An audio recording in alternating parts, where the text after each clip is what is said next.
So, like I'm talking with an MSP the other day, and we're trying to look through sort of like the vendors. Has a few vertical specific channels that he's targeting, and there are obviously like vendor relationships on that side.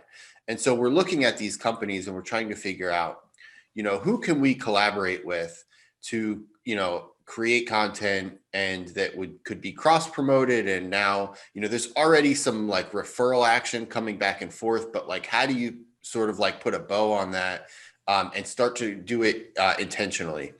And so through that process, what we've really identified, and we sort of like, I sort of already knew this, but it really helped me to sort of like see it, was that there was really no correlation between like size of company, revenue, and the audience that they had, and so one of their biggest referral partners actually like had zero social media presence. I mean, this is like a B2B, problem that you're probably not going to run into on the B2C side, but it's just what it is that some companies have yet to invest in that. And on the other hand, you have these maybe smaller partners that are really engaged and have these audiences, but they maybe don't have the referral power, right? And so like we're trying to really figure out this balance of what to do and who to target, why to target them. So I thought, you being the content director, you're doing this all the time.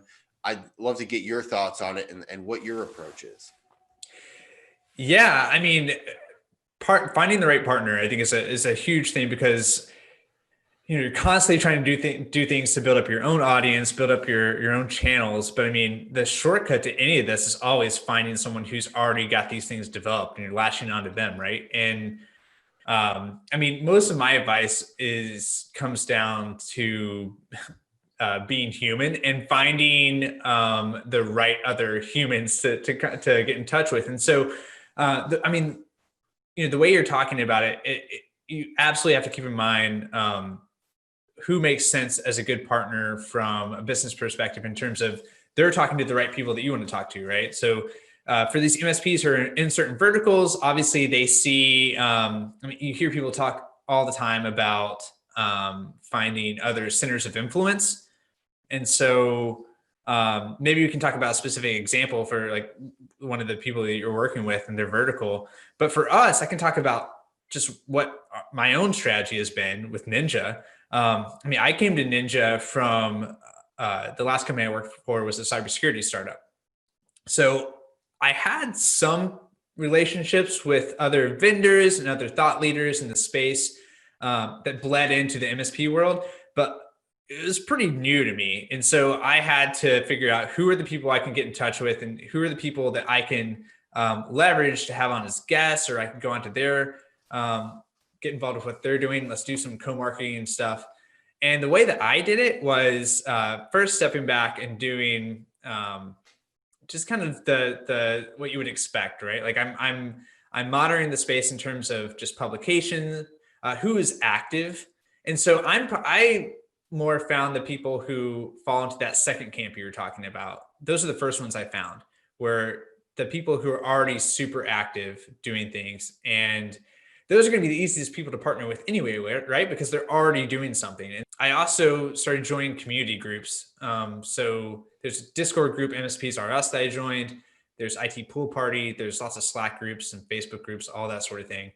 And I just kept an eye out for who are the people who are already taking leadership positions in those communities, basically, who's super active, and just reach out to them to see what do they want to collaborate with, and finding ways that we could help each other out.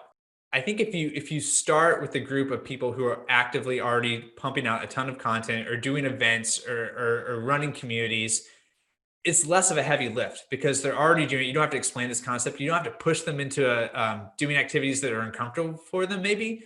Um, and if you're getting on out on those, taking advantage of those platforms and their audiences, then you're going to raise your profile automatically, and then you can get on the radar of some of these quieter, maybe more shy vendors. Anyway, Influencers definitely flock together. I yeah. mean, I guess if you know what like a TikTok house is, then you know that to be true. But yeah, it seems like there's always that we'll call it like that, the cool kid table in the cafeteria in every sort of like vertical and industry. And so like you have these sort of like paths to take. Like, do you try to like find your seat at the table, or do you kind of like go a different way, get more grassroots with it, find these sort of like smaller people that have smaller followings and do more volume, and I think that really it's best to do a good mix, because kind of going back to what you said, there is the human side of it. And ultimately, like, I feel like just making friends, um, getting that sort of, and so for a perfect example is like when we've collaborated on a lot of content together. But when you post anything out, even stuff that we're not doing together, I'm always engaging on your stuff and you're always engaging on mine. And it's just because we've made friends, and, the power of kind of like the two of us together is greater than us on our own. And we have those similar audiences. And so the more people that you can sort of like build, the more relationships that you can build like that, then now like you're starting to amplify everything you're doing, not just those individual posts that you're doing with one particular vendor. I will say I love the cool kid analogy too, because there are going to be in any kind of vertical or space, there's going to be the uber cool kids who you're going to pay a price for trying to get involved with them, right? And just taking it back to the MSP world, I don't really want to throw about a bunch of names, but I mean, there's definitely some influencers and thought leaders who have been around for a while, and they've been so successful at it that anything you do with them as a vendor, you're going to have to pay a lot of money for, actually. And I specifically chose not to go that route for one reason. I wanted to try to do things organically. I'm always looking to do things not paying for content and collaboration if I can. Um, and for another reason, if you look in the space and you see the really well-established thought leaders, maybe going back to the idea of balance. On one hand, you can, if you get on there, if you get them involved with you, and you can create a partnership, you're absolutely going to extend your reach. On the other hand, there may be some perceptions for those people where they maybe have crossed over into an area of overexposure, or an area where you're not actually reaching the people who are going to really be the best partners for you in terms of an end customer, an end client. Um, I'm just thinking of those thought leaders that have maybe gotten to the next level. Well, they're the people who get brought on to do like keynotes, right? And Yeah. so I would just suggest the same thing. If like this kind of goes into your customer acquisition strategy too, you can spend a ton of time and effort chasing your whales, basically. And so, like, don't be an Ahab. Like, don't go after the crazy whales that are going to either charge you a lot to collaborate with them, or take up a ton of your time, and then their reach may be broad, but it's going to be pretty shallow too. Like it won't actually move the needle that way. And so I think that's something to keep in mind too. There's, if you're operating in a certain vertical, there may be the like headliner folks, and maybe you can work your way up to them. But it's equally valuable to get the people that are going to reflect your audience. So getting someone who's considered more of a peer rather than a rock star can be just as good, if not more valuable in some cases. Definitely, I've done some things where I thought it was going to be way bigger than it was based on the size of the audience that I saw.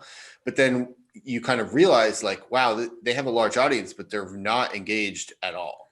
And so like, if I were to compare this to something that like an MSP would do, a lot of these sort of like industry groups and associations, that kind of thing, you might have like a state association for like one industry, and sure, they might have a ton of people that are maybe like in their LinkedIn group, or follow that page.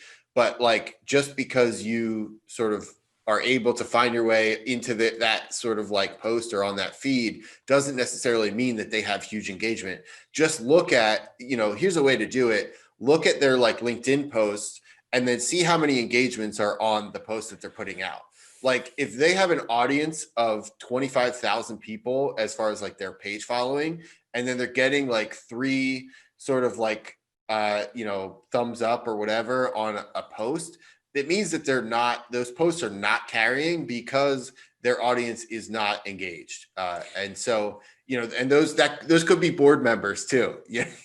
Yeah, absolutely. I think that's such a good point because a lot of these, because we all have them, right? When we first join LinkedIn or Twitter, or whatever, there's the groups that you're like, okay, I got it, I'll join them. And then you never actually engage with their feed or look at it even. I mean, I know there's tons of organizations that I follow that I did it because I felt like I needed to, but I'm not actually getting anything valuable for them. So I think the bigger thing to look for is absolutely like look for the groups that actually have a high engagement rate.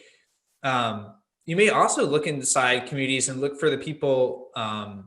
Don't just pay attention to the owners or the moderators of the community. Look for the most active members too, because maybe there's people who are getting more active that way and taking more of a leadership role in the community, and you could get just as much value out of maybe collaborating with them.